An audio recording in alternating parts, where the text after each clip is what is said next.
Hey everyone, and welcome back to the Lube Tube. We're here with my co-host Brittany and myself, Jeanette, and we're here to talk about all the fun things. Happy Thursday, everybody. So it's episode 7, the period talk, from uh-oh to I've got this. I'm really excited about this one because we've actually had a couple of people that reached out to Brittany, and then a couple of people that just talked to me when we were at football games and things like that with my kids. And a lot of moms are wanting something that they can use as a resource to talk to their daughters about, you know, the menstrual cycle and what changes their body goes through. And so Brittany kind of proposed this the other day, and I was like, hey, that's a really good idea too. Some other people have talked to me about that. So I'm excited about this one. Me too. Yeah. So my boys are kind of right in this age group. My youngest is 12 and my oldest is 14. So all of his little friends that are obviously girls, each of them, either the 8th graders have already gone through it or are still going through it, or maybe my younger son's 6th grade class is about to start their period. So I think this is a really good topic that hopefully a lot of these moms can share with their daughters to kind of educate them and basically stop the awkwardness, right? Right. And we, I think we touched on this maybe on our first episode, but how did you? Remember I was at my grandparents' 50th wedding anniversary? Right. But like, I don't know that we talked about how did your mom talk to you about it? No. And remember it was your mom cousin. Gave you a book. Yeah.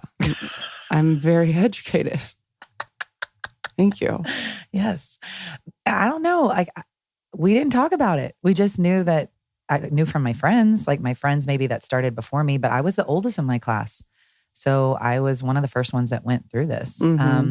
So I kind of just figured it out. And then when I had my period, obviously my mom was helpful during that time, but I think she was a little worried about how to talk to me about it too, because like we've said before, our moms and our moms' moms didn't talk about these things, which is obviously the whole purpose of this podcast. Right. I wish I could find that book. It was like the illustrations were they good? I mean, as good as it could be. Yeah, and pretty scientific. In 1909. Don't do it. Okay. Don't do it. Okay, so let's get it going. Okay. So let's just start with, what is puberty? Yeah. So the average age is 11 years old. 11 years. So that's a 5th grader, right? So puberty, and what puberty is, it is where our body changes to have an influx of hormones in order for us to become what we call fertile or be able to get pregnant, right? So you will start with breast changes, which are basically where your boobs start to get these little buds. And you might notice some tenderness in your boobs where you've never had that before. You might need to start wearing a training bra, right? Did you have a training bra? Absolutely. I wore a sports bra, I think. And then I had like little triangle one, right? I don't know. Training bras aren't the same thing as sports bras, huh? Right. I don't know. I probably should find that out. Yeah. Anyways. Now I'm really questioning. So you obviously will have some breast changes. And that's all of this is because of where the hormones that were not really there as much are now coming on strong, right? So those hormones include estrogen and progesterone, right? And so puberty in simple terms is basically your body becoming fertile. Okay. So now your body is trying to figure out how you can become pregnant and potentially have a baby, right? So I'm trying to figure out how to talk about this and for adolescents and teenage girls, right? So I don't want to get too scientific on this because as you very well know, I can get very nerdy. So I'm going to try to keep this as simple as possible in order for these girls to understand this a little bit more, what's going on with their body. Right. What age did you start your period? Okay, by the way? So I was probably 11. Yeah, 11 or 12. How old were you? I actually think I was either 10 or 11. Oh, so you're a little bit younger. And let me tell you. Okay. I definitely started before all of when I was growing up, I had a bunch of cousins that we just spent all our time together. We played sports together. We literally did everything together. Right. One particular cousin who I love dearly was very inquisitive. Older or younger? Basically the same age. Okay. Got it. I can totally out her. This is Taryn. I'm talking about Taryn. Taryn, I love that chick. So Poor Taryn. For whatever reason, we were all still, this is kind of an odd thing to talk about, but we were, I think like having like a little girly shower. We were all like, whatever. And I remember Miss Taryn saying, that looks different. Oh, no. What is going on, Brittany? Were your pubes? Was it the pubes? I think there was something that looked different from her. Okay. She just didn't know what it was. And at the time I didn't either. Like, well, I mean, I knew, but I didn't know that I was different, quote unquote, from them. Yes. And it's just like a core memory, which is kind of funny now. And now when I bring it up with Taryn, she's like, does she remember it? No, okay. Of course she doesn't. And she's probably mortified, especially that I'm sharing this on the podcast. Sorry, Taryn. I'm still your friend. But I will say, though, that just, it's a good thing for our young ladies to know that everyone does it at a different pace. Absolutely. Right. Absolutely. And there's going to be some girls that do not start their period. There are some 8th grade, 9th grade, 10th grade. It really just depends on when your body decides to menstruate, right? But what you're talking about is pubic hair, right? And pubic hair can start really much sooner than before you start your period. Those are kind of the first signs that something's about to start. The breast buds, the pubic hair, armpit hair, maybe a little bit more leg hair. So those are all signs that something's about to happen. And they're all very normal too, right? So I remember being in 4th grade and there was a girl older than me that was already shaving her legs. And I couldn't wait to shave my legs. I just wanted to shave my legs just because everybody else was doing it. Now I'm like, dang it, I got to shave my legs. I know. Laser, please. I think that would be my next laser place. My legs. Yeah. That would be so nice. I know. And, I love that I have my armpits and we're not going to go to that other story. But yes, it is nice to not have to shave. But I remember being this age and couldn't wait to do it because I was kind of embarrassed that I had leg hair. But I hate that there's an embarrassment around that. This is normal puberty. These are normal changes that happen in the body. So I want you to embrace that, girls. And I want you to know that, yes, absolutely, it's okay to shave your legs. It's okay to shave your armpits in due time. But once you do it, you got to stick with it. So it is a process. The other part that I think is really important are the emotional changes. I personally don't have girls. I have 2 boys, and they have their own slew of emotional changes that obviously we work through, but girls are different, right? We're going to have that sadness. We're going to have that frustration. We're going to have that agitation. We're going to have that feelings of just being like down almost, like what we call PMS, premenstrual syndrome. And that's where those hormones are starting to kind of change and rise throughout that cycle. And you can become pretty emotional. And it's important that we look at that and say, hey, this is normal, but you're going to feel all kinds of weird emotions because your period's going to be all over the place when you first start. Okay. It's not going to be this normal, beautiful 28-day cycle. And if it is, awesome, but that's not normal for everyone, right? So as the body starts to get used to releasing these hormones and what it's supposed to do with these hormones, it does take some time in order for the body to try to figure out how to adjust to that. Don't you remember when you were younger? Maybe even now, unfortunately, it's still a thing where people, if you were at any sort of emotion that was maybe a little off, people would say, are you on your period? Isn't that annoying? Yes. Like, I'm sorry. I'm sorry that my body does this normal fluctuation throughout the month and I am just having a bad day. I know. We are allowed to have bad days. You are allowed to have a bad day, girls. Absolutely. And don't let anybody tell you that, oh, you're on your period. Oh, sorry. No, this is normal part of life. Right. But I do want you to talk about this. I do want you to say if you're having these emotional changes that are kind of too much for you, because it can be, right? There is something that, what we call PMDD, right? Premenstrual dysphoric disorder, which is actually a real thing where your emotions become so hard to handle that you actually need to seek medical advice. And that's different than just PMS, right? PMS is normal, kind of emotional, where you just feel really frustrated and you're just kind of all over the place, where PMDD is something that's actually a disorder that needs to be talked about, whether that's with a counselor, your doctor, or, a therapist, or if there's medication that needs to be used, but there's all different routes of treatment. So there's a fine line between those two, but talking about it with friends and family can be very helpful. Okay. So when we are talking about the menstrual cycle, in basic terms. Oh, I know. Sorry. I can get that's okay. nerdy on but this. Let's try this. Okay. All right. So here we go. So the menstrual cycle 101. All right. So in the menstrual cycle, let's think of it in different phases. Okay. Your normal, and I say that in quotes, normal menstrual cycle is 28 days. Day 1 is the first day of your period. Not everybody knows that, right? So day 1 of your cycle is actually the very first day you start bleeding. Okay.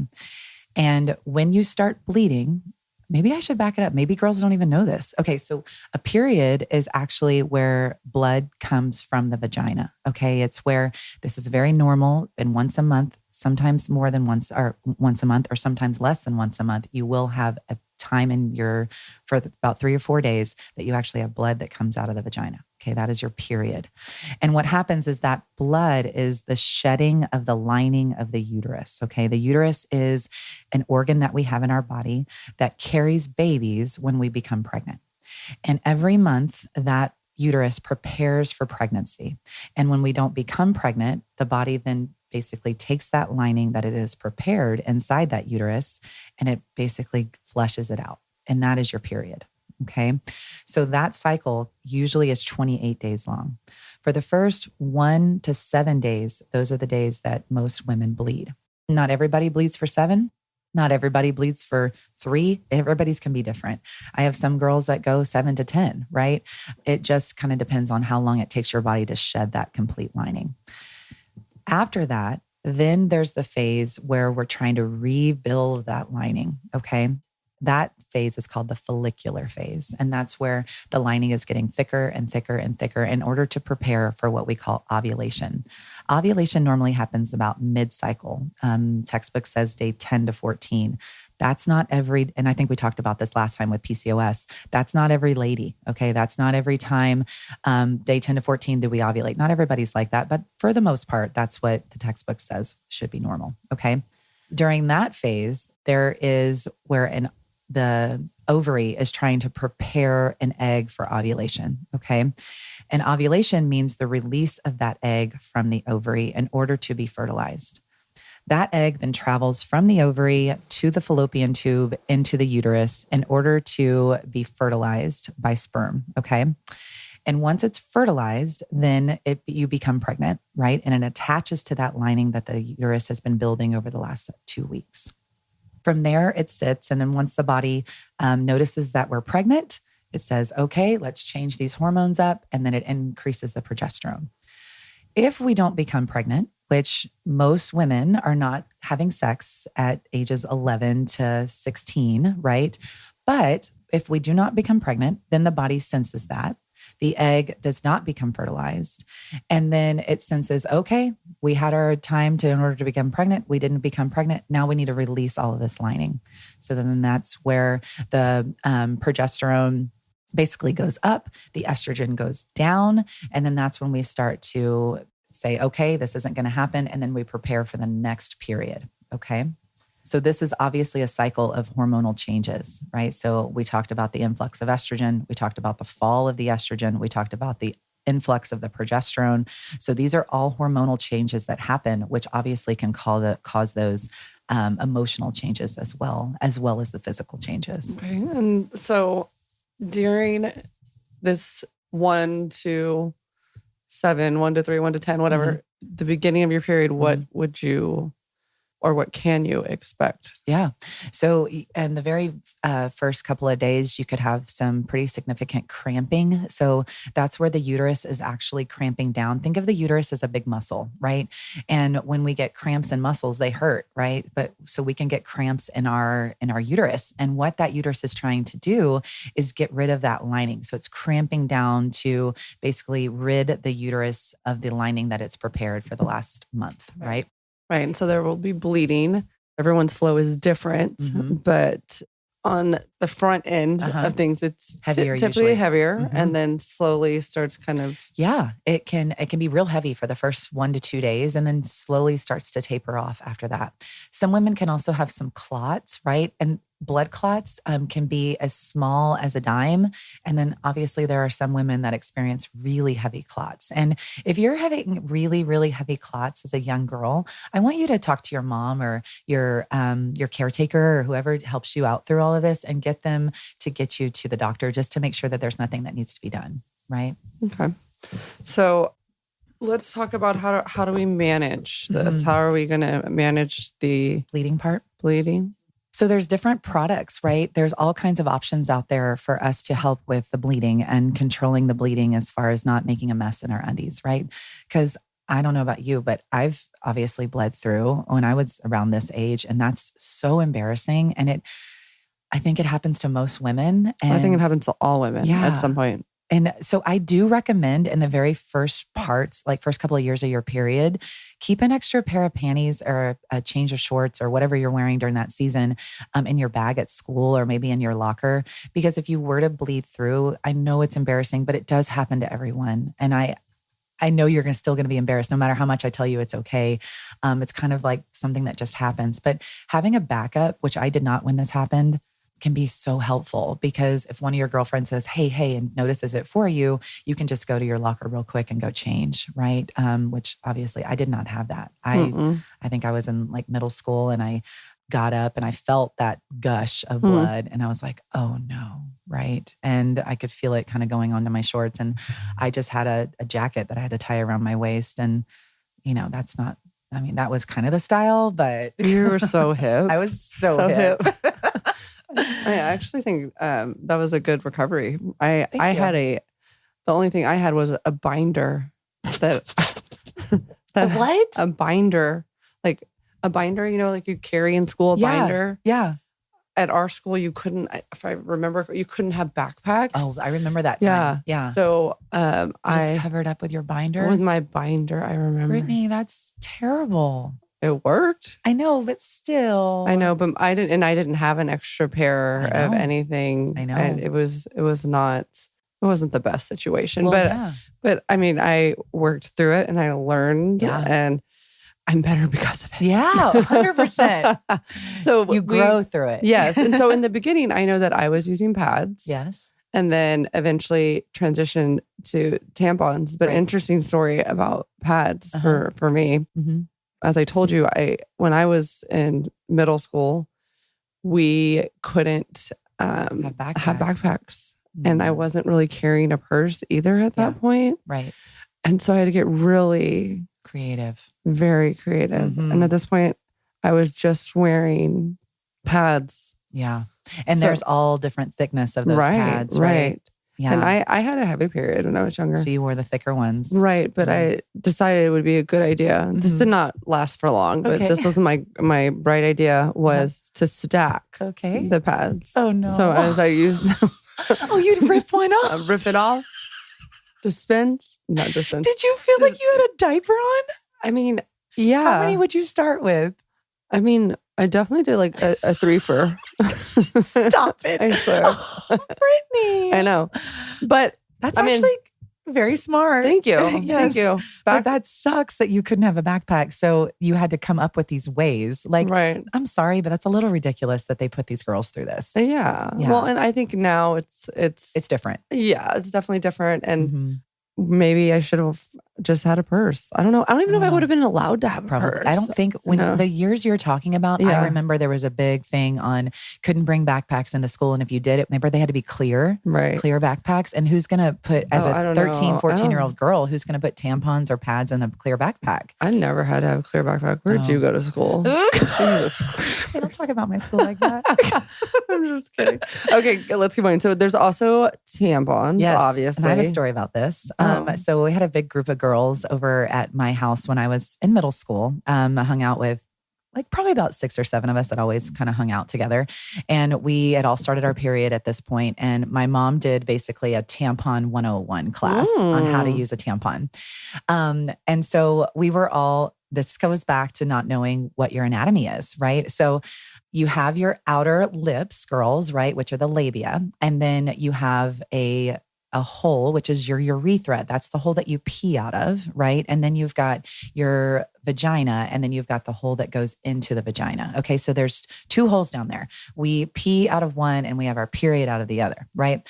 And so a lot of girls don't know that. And using a tampon is so daunting because, right, where does it go? Is it going to get lost up there? What if I can't get it out? And I remember being really scared about that. So my mom did basically a little one-on-one on how to place it and where to go, where it goes. And so we basically then all tried on a tampon in the bathroom, each individually went in the bathroom and put a tampon in. And one of the girls comes out, I won't mention your name.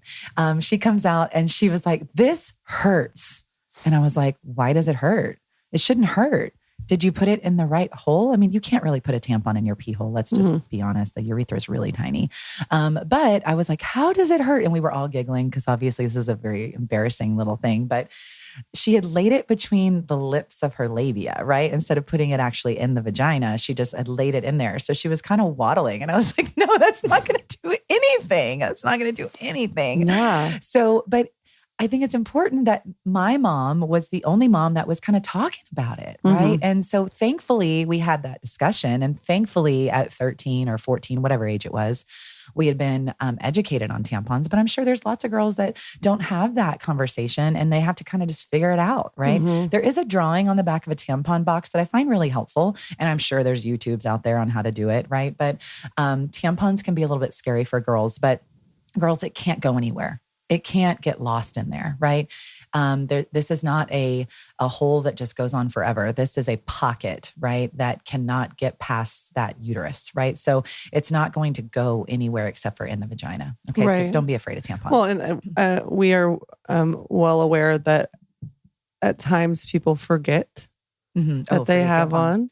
Yeah. And it's a real thing. It is a real thing. And when you say it doesn't get lost, it doesn't. Unless you forget about it and then 2 to 3 weeks later. Yeah, I've seen it. Right. And girls come in and they had forgotten that there was a tampon in there. Right. It can happen. And I don't want you to be embarrassed of that.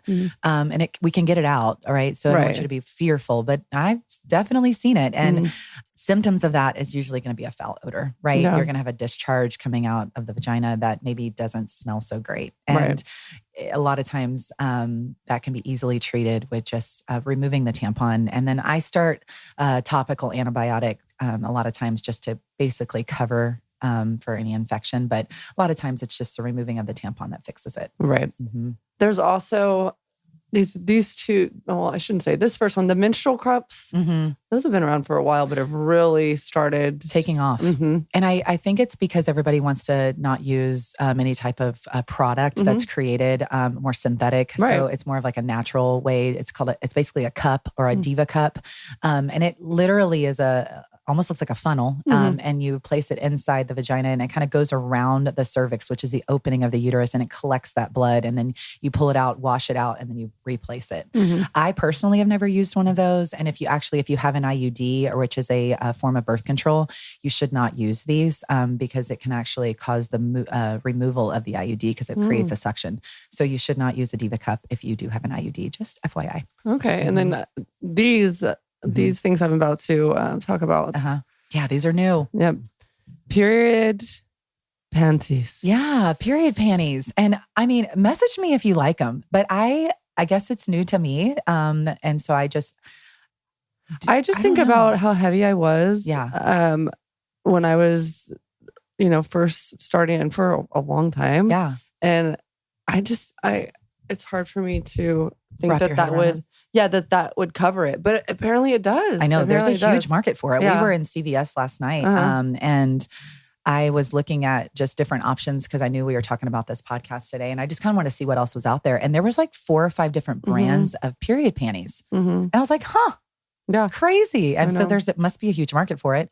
I don't see enough younger girls. I see, usually around the youngest I see is like 14 or 15. So I don't see enough of these younger girls, but I guess it's a thing. And since I have boys, we don't really get to talk about that kind of stuff, but it must be working for these girls. So that is obviously an option. Yeah. What about, what do we do if our period starts at school? Oh, so this is for the moms. I want y'all all to create a period kit for your daughter. And this is not something that my mom did, and it's okay, right? Because it's just not something like we talked about, it was talked about. But I see so many of these younger girls who get caught with starting their period at school and they're kind of left with nothing to do. I was in the middle school bathroom the other day and there's actually tampon dispensers, but they were all empty. So what happens if you start your period and you're like, oh, I have that tampon dispenser or that pad dispenser, but there's nothing in there, right? These girls, obviously you can go to the nurse and I'm sure she has something for you, or maybe your friend can give it to you. But to create more of a comfortable situation and kind of take that awkwardness out of even having to ask for anything, what I would get is a really cute little bag, just almost like a cute little zipper bag that's not clear. And maybe you throw in an extra pair of panties in there, maybe a little thing of feminine wipes, a couple of pads, tampon, and just have that there for her. And she can keep it in her backpack.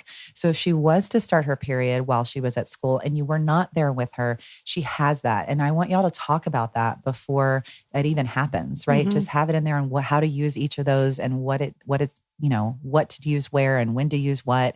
And a lot of times that can really take down that anxiety of what if I start my period when my mom's not around? Right. That's a great idea. It's a really good idea. So the other thing that, we talked about a little bit in the beginning was in the very beginning of the period, you can be real crampy, right? There are some medications like Midol that's been around for ages, right? And Midol is basically a medication that contains a couple of different drugs that help with the cramping, the bloating of the period. And it can kind of just help kind of soothe those aches of that cramp. But let's talk about just non-medication ways, like heating pads. Heating pads can be really comfortable. That was my savior. Yes. Still is if I ever have cramps. Yeah. That's the only thing that will help you. me. It's so soothing, right? A warm bath can be very helpful, like an Epsom salt soak, like a bubble bath. That can be also very comfortable. And don't be afraid to get in a bathtub if you're on your period, okay? It's okay. It's going to be okay. And then basically also keeping yourself hydrated during this time, making sure you're getting plenty of rest. If your body's tired, take a nap. If your body's tired, go to sleep, right? It's telling you it needs it. And nutrition, right? Remember, let's not just eat Pop-Tarts, okay? What's wrong with Pop-Tarts? We're not doing this again. Do not just eat Pop-Tarts and drink Big Red. Right. Also, I think it's okay to, and this is not giving anybody permission to do this, but know that if you really don't feel that well, I'm sure mom and dad would be okay. Yes. With if I just need to stay home today. Yeah. And because I remember there were some days where it was debilitating. Absolutely. I couldn't even, and if you're in that much discomfort, you're not going to pay attention in school. Right. But again, I'm not saying just stay home every period. Just stay home every period. But if there is a time where you just don't feel good, then it's okay to stay home. Some of these early periods are rough because the body has never done this before. Your body, and however old you are, that many years has never had a period. So the body can sometimes overreact, right? So the cramping is going to be more, the bleeding is going to be more, the back pain is going to be more. You might have a headache. You might feel nauseated, right? All of those are normal. And if they are to the point where you're just really having a hard day, it's okay to stay home and just kind of chill. Right. Yeah. And so do I think you should do this every period? No. Right, girls? Like we have to get to a point where we understand that this is what our body's going to do and it will get better and you have to find ways to cope. Right. But if it's a really bad one, I need you to have that open conversation with your mom or your dad, or whoever takes care of you. Yeah. Okay. So let me just ask some common questions. Okay. And see what answers you got for me. Number one, is it okay to feel embarrassed about your period? I think I'm going to say that in two different ways. Is it okay? I don't want that to be okay. But is it normal? Yeah. It's normal for you to be embarrassed that you are on your period because there's such a stigma around girls and their periods. But this is a normal cycle of life, right? We all go through a period that then leads to our ability to become pregnant. That's how we create more human beings, right? So do I think it's okay to be embarrassed? No, I don't want you to be embarrassed, but it is normal. But I'm trying to make this a situation where it's talked about more and you feel more comfortable talking about it with your friends or your family. Okay. What if my period is irregular? Okay. Am I okay? So what does that mean? Irregular? Does that mean that you're bleeding more than one time a month? Or does that mean that you're not having periods every month? Or does that mean that maybe you maybe only bleed one day out of the whole month? So irregular can mean a lot of different things. And I think that you knowing that in these very first couple of years of getting a period, you are very likely to have an irregular period. Most girls, when they first start their period, don't bleed every month. It just doesn't happen because the body's still trying to figure this out. This is new, right? So anytime you start something new, you're not going to be perfect at it. So the body, give it some grace, right? Yeah, absolutely. Oh, this is a good one. Can I swim or play sports? Yes, absolutely. You just have to find a way to control the bleeding while you're doing those things. I know personally, I was afraid of tampons for the first couple of years. So I had to just wear a pad. And that was extremely uncomfortable while I was trying to play sports. And I would stay out of the pool when I was on my period, which is no fun because I was afraid to use a tampon. But I think you were mentioning earlier, there's period bathing suits. Yes. Okay, just like the period panties. Right. This is apparently a new thing as well. Okay. So I love that. Right. Because how many times when you were using pads or just not using tampons, were you like bummed out because you couldn't go to like a swim party? Or you had to sit on the side and not? I mean, a lot. Yeah. Because I was too afraid to use the tampons. And that's back then we didn't have period panties or period bathing suits. That was not a thing. That was never even thought of. So here I was wearing a pad at, side at the pool side, just sitting out because I was too afraid to get in the swimming pool.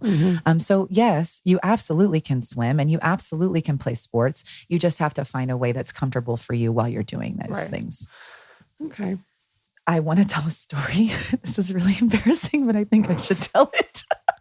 Please share something embarrassing because it's usually me. Okay. So I was in 8th grade. Okay. Maybe 7th grade. I was doing track. Okay, first of all, this girl doesn't need to do track. I hate to run. Okay, I'm terrible at it. Wait, you were running or were you like let's be real. I did shot put. You did shot put and discus. Yes. Because I was Me too. It was because we were tall. We were tall and that was all they could do for us. Thank you. Okay, so at this point I was not using tampons and I had a maxi pad on. And do you remember how terrible those original maxi pads were? Where basically if they... Yes, I was stacking 3 of them. Okay, yes. So you very well remember. Okay, so they used to kind of crumble, right? Oh, I don't know what you were using. Oh, God. Keep going. Okay, whatever. Now you've really made me embarrassed. Okay, so anyways, I was wearing my track shorts, which were short. You were rolling them too, I'm sure. Shut up, I was. Showing off that leg. Okay. So I was up on the shot put, circle, I guess that's what it's called. And so I was doing this. I was on my period and I had a maxi pad on and I had worn it for the whole practice at this point. And it was like just obviously starting to kind of deteriorate. My period wasn't heavy, but I needed something on for just protection in case something was to happen. So at one point I went and I threw the shot. Well, all this white crumble cottons fell out of my shorts and it was all over the shot put circle. And do you know how embarrassing that was? Because you didn't practice with just girls. The boys were out there with us too. And so I'm standing there and one of the girls goes, "What is that?" And I was like, "Oh, I don't know." And I just kicked it off the shot put circle thinking nobody knew what the hell that was. But obviously people knew what it was. And so my pad had crumbled from like the running and everything out there. And it had basically crumbled and fell out of my shorts. Oh my gosh. Brittany, I was so embarrassed. I can't tell you. I was embarrassed. And so I literally just went straight to the bathroom. We were at track practice. Our field house was way away from the track. So I literally just had to take I had to take my pad out because it was crumbled mess at this point. And thankfully I wasn't really heavy. So I just didn't wear anything until I got back to the field house. But oh my God. I'm still like, that's hard, but I'm really still confused about the crumble of a maxi pad. So maybe. And when you said crumble, it made me think of crumble cookies and it just like kept going. What's your favorite crumble cookie? Oh, I like give me a seasonal one. Like really? there was a, oh gosh, It's like it wasn't snickerdoodle, but it was like a cinnamon one that the churro. Thank you. Yes. Churro. So that's what so Austin wanted for his birthday. Austin's birthday was 2 weeks ago, and he's not a big cake fan. So but he likes cookies. So I got him the 6-pack of all the different cookies that were basically the seasonal cookies. The chocolate chip always goes hard, right? That one's always good. And then the pink sugar cookie with the pink icing. Cold one. It's always good. Yeah. But they had a churro one. And why is that so good? It's delicious. So good. Right? If you've never had a crumble cookie, 10 out of 10 recommend. And maybe try putting in a promo code Lube Tube. It's not going to do anything, but that'd be really cool if it did. Maybe I'll reach out. Yeah. Doubtful. I think to kind of bring this all together, we definitely need to talk about the importance of positive body image during this time, just in maintaining open communication. And I think actually something we haven't touched on is acne that can happen during this time, right? Yeah. And that's that influx of hormone. Right. Specifically the testosterone. Right. That can, wreak havoc on some people. If not, a lot, I would say most people experience acne issues during this time, both women and men. Absolutely. And the gold standard here is making sure you're using a really good face wash. Okay. One that works really well is one that's going to contain salicylic acid and benzoyl peroxide during these times. Okay. There is one on the market that contains both. It's created by Neutrogena. And so it is important that you have a product that does that. There is also another one that's now over the counter. It used to be a prescription called Differin. It has adapalene in it, and that can be also very helpful during this hormonal fluctuation acne that happens. But at the end of the day, I need you to continue with your body positivity, okay? I need you to know that your body is doing this amazing, wonderful, normal thing, and it's okay to not feel as confident, but know that this is normal, okay? I want you to look at your period as it's a necessary thing. And I don't want you to lose sight that you're still this amazing, beautiful girl that is just going through something that everybody goes through, right? And nobody talks about. Right. Speaking of, I think it's important that we have, these mom-daughter conversations. Yeah. And that there is that open dialogue and that daughters feel like they can approach their moms. Yeah. And that there's no judgment there ever. Yeah. And there isn't, because mom's been through it, right? Absolutely. Mom's so talk to mom, and mom, be approachable. Like if she's coming to you and she's scared, or she has questions about tampons, or has questions about Diva cups, or has questions about period panties, be approachable. Like let her ask you all these questions. Be that person for her. Because that is so important that, she feels scared and she feels alone right now, but you could be such a vital resource for her because you have been through it. And a lot of times talking to somebody about anything that person has been through it and can offer you that kind of knowledge is huge. Right. And then I also don't want to take away from our dads being there for these conversations. Because I guess for men, this can be a harder conversation, but I feel like a lot of times when men have daughters, they're willing and ready. They just might need a little education. For sure. But they want to be there for their daughters. Yeah. I know. And I think if Daryl had a daughter, he would be all about helping her. Daryl, for the most part, lived with his mom and his sister. So Daryl is your husband? Oh, sorry. Daryl's my hubby. He's awesome. But he was raised by his mom and lived with his mom. And then obviously saw his dad too. But was around all the period talk with his sister and his mom and went through all of that. So, there's so many times where he would just go and be like, oh, I'll get you some tampons. And he was totally okay with that. So I think if we were to ever have a daughter, if that would have happened, I think he would have been really great about that. And I think most dads are comfortable with it. They just have to be asked, right? Exactly. And let's talk about the dads that maybe there is not a mom in in the picture, right? For various reasons. Dads, y'all got to be that support too, right? Y'all got to, I know you're there to support her and to help her get to school and help her have clothes on and help her be fed and have a home. But there's also this really hard conversation about the period. And maybe it's not for you, but maybe find somebody that can have that conversation with her, right? Right. And you could also use other resources like this podcast, right? Or, there are books. Sure. There's YouTubes, there's right. books, there's all kinds of things. And trying to take out that awkwardness is the key. Absolutely. Mm-hmm. So I think it's time that we say, hey, moms, this is where we shut the conversation off for the daughters, because we're about to get into our slippery solutions with B&J. Here we go. Okay, you ready? I'm ready.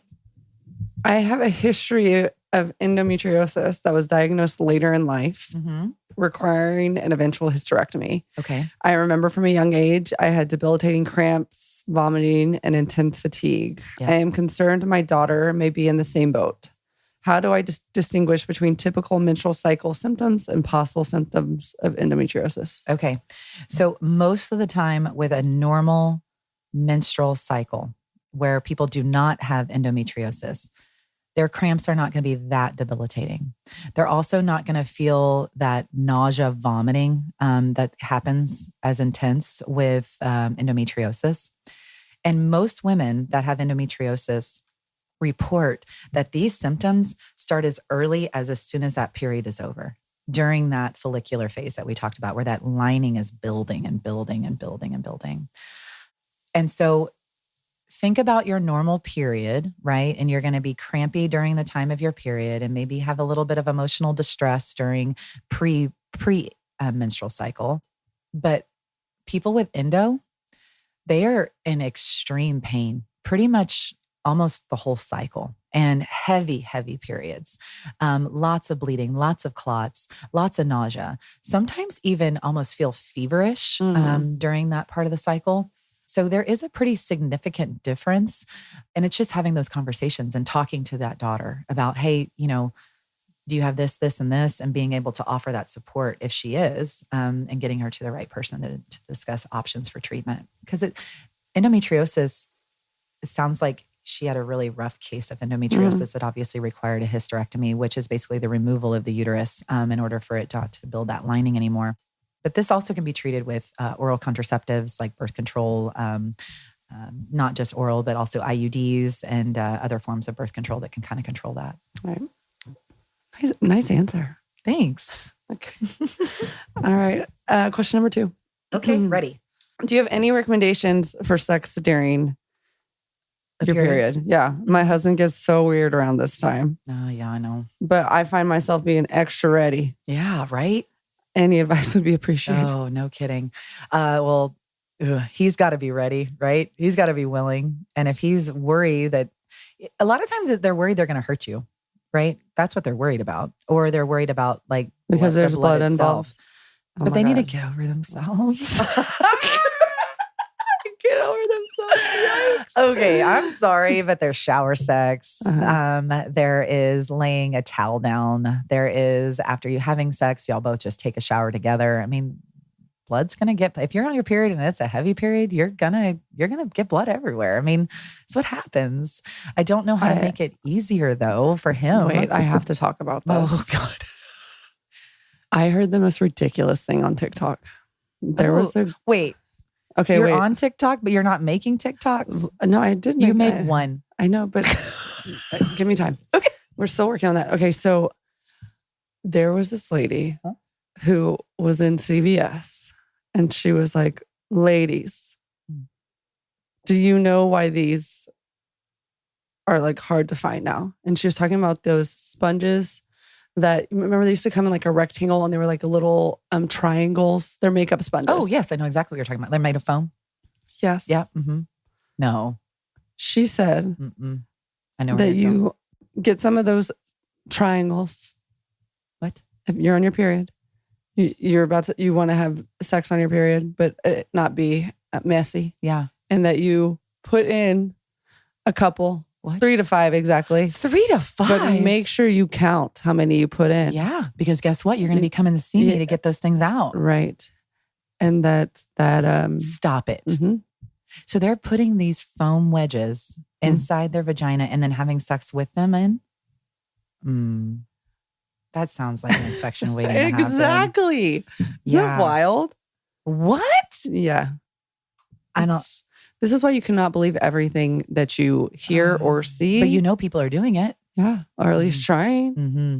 Girls, don't do that. No. Don't do that. Because like Brittany said, if you don't remember how many you put in there, sometimes you have to reach kind of far to get in there and get them out, and they can stay around. And what if you get infection? So I would not recommend. No, it's a bad idea. It's definitely a bad idea. I just couldn't believe that there was, and like this video, it's not like it had, just 2 views like ours. Yeah, exactly. She clearly used a really great hashtag. So I guess that's the trick. No, really it is. Hashtags. #. Okay. Okay. On that note, we should leave. Okay. I hope y'all enjoyed this. And please share it. Like if you have a friend that has teenage daughters or preteens, share it to them, right? And just have them listen. And, I think this is a really good resource that younger girls can listen to. I think it's a great resource for moms to listen to. I think it's a great resource for dads to listen to. Really anybody that is going to be around a preteen or teenage girl that could possibly be getting ready to start her period. So please share. We would highly, highly appreciate it. That's all, folks. Bye. The information provided in this podcast is for general informational and educational purposes only, and is not a substitute for professional medical advice, diagnosis, or treatment. Always seek the advice of your physician or other qualified healthcare providers with any questions you may have regarding a medical condition. There is no provider-patient relationship formed. Never disregard professional medical advice or delay in seeking it because of something you have heard on this podcast. The hosts, guests, and producers of the podcast do not assume any liability for the application of the information discussed. Reliance on any information provided by this podcast is solely at your own risk.